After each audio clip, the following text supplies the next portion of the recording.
আমাদের জীবনে হঠাৎ করেই দেখবেন কখনো একটা মানুষ চলে আসে। আমরা না চাইতেও সেই মানুষটাকে আমাদের জীবনে আসার অনুমতি দিই। আমরা নিজেদের জীবনটা হয়তো একটা টাইমলাইন বা একটা সমীকরণের মধ্যে দিয়ে চলছিল। তারপর হঠাৎ করেই সেই মানুষটা আমাদের জীবনে এসে সে নিজের মতো করে আমাদেরকে গুছোতে শুরু করে।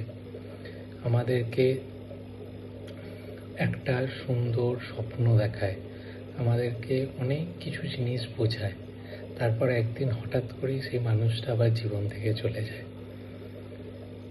যেখানে আমরা একা বাঁচতে শিখে নিয়েছিলাম, সেখানে সেই মানুষটার আশাতে আবার নতুন করে একটা বাঁচার স্বপ্ন দেখতে শুরু করি। কিন্তু সেই মানুষটা যখন আবার জীবন থেকে চলে যায় না, সে শুধু চলে যায় না, তার সাথে সেসব স্বপ্নগুলোকেও নিয়ে চলে যায়। শুধু রয়ে যায় স্মৃতিটুকুটা, যে স্মৃতিটা আমাদেরকে আবার ভেঙে চুরে এক করে দেয়। তখন মনে হয় যে গোটা পৃথিবীটা শূন্য, গোটা পৃথিবীতে আর কেউ নেই। পৃথিবী আমরা ধরেই নিয়েছিলাম যে সেই মানুষটার মধ্যেই আমাদের পৃথিবীটা। কারণ সকালে ঘুমোতে যাওয়া, রাতে ঘুমোতে যাওয়া থেকে সকালে ঘুম থেকে ওঠা, পুরোটাই তো সেই মানুষটার সাথেই আমরা কানেক্টিং থাকি।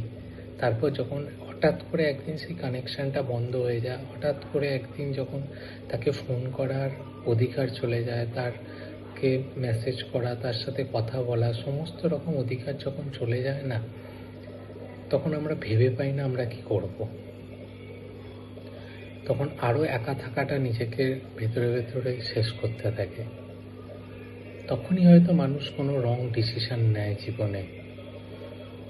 তাই একটা কথাই বলবো যে আমরা যে রং ডিসিশনটাই নিই না কেন, সেই রং ডিসিশনটা যেন নিজের ক্ষতি করে না হয়।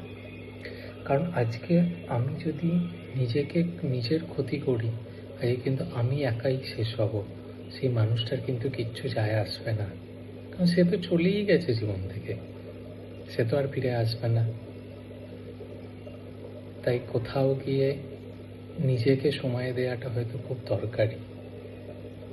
আর কাউকে এতটাও জীবনে স্পেস দেওয়া দরকারি নয় যাতে সে আমাদের সব ভালো থাকাটা কেড়ে নিয়ে চলে যেতে পারে।